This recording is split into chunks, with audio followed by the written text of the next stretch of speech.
Clinton and Donald Trump will share the same stage tonight, but not to debate. They will be at the Al Smith charity dinner in New York City. Trump today doubled down on whether he'll accept the results of the election after saying last night he would, quote, keep us in suspense. Clinton, meanwhile, saying that Trump's mentality is troubling. Let's talk about all of this, about the presidential debate with our political panel. We have Democratic strategist and former state communications director for President Obama, Joe Sapecki, and Donald Trump supporter and Thiensville Village President Van Mobley. Thank you both for being here. Let's begin. Donald Trump changing his position once again today about the outcome of the election. He now says he will, quote, totally accept the election results if he wins. Let's listen to see. Well, let me bring this up. Trump has made claims that this election is rigged, but there is no evidence to prove that. In the first debate, Trump said he would accept the election outcome either way.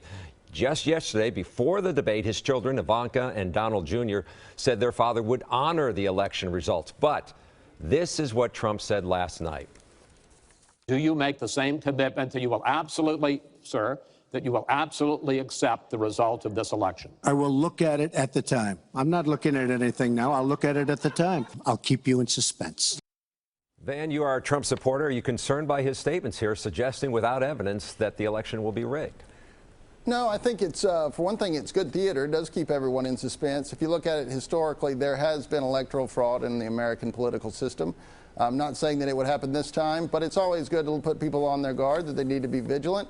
And that's the best way to have a nice, clean election, which is what everybody wants. Well, Joe, as you know, people brought up this issue after Al Gore lost in 2000. Is that apples to apples?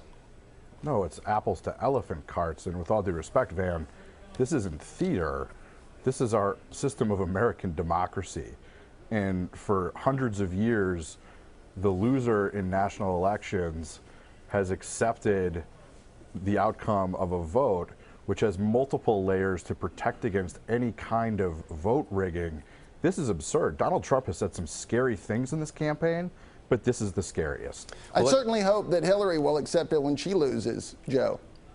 And she has been very clear that she will, because she understands how important the integrity of elections are. One candidate has said that, the other can't. That's a problem. Well, let's talk about the tone of the debate, and it was tense from the start and right to the finish as well. The two did not shake hands before or after the 90-minute fight night debate in Vegas.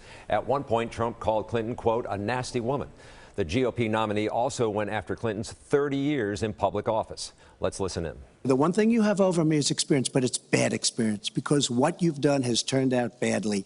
For 30 years, you've been in a position to help. The problem is you talk, but you don't get anything done, Hillary. On the day when I was in the Situation Room monitoring the raid that brought Osama bin Laden to justice, he was hosting the Celebrity Apprentice.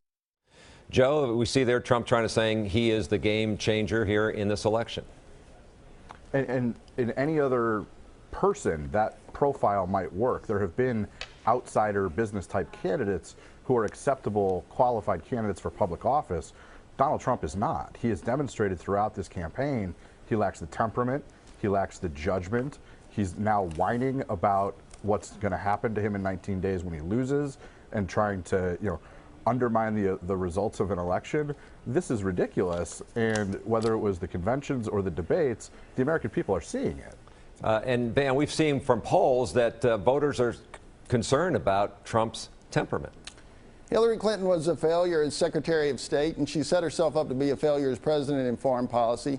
She started in a few debates back. She said that she was going to impose a no-fly zone, and then she understood that that was actually not a very smart thing, so she backed off and said she would propose one to Vladimir Putin. She's already on her back foot with the Russian president. He'll punch her in the chest as soon as she's elected, if she would be elected, and then she'd be on her back foot for 4 years. All right, guys, we appreciate your insight. The debates are over, and now it's up to the voters, but we'll keep talking about the issues. Thank you very much.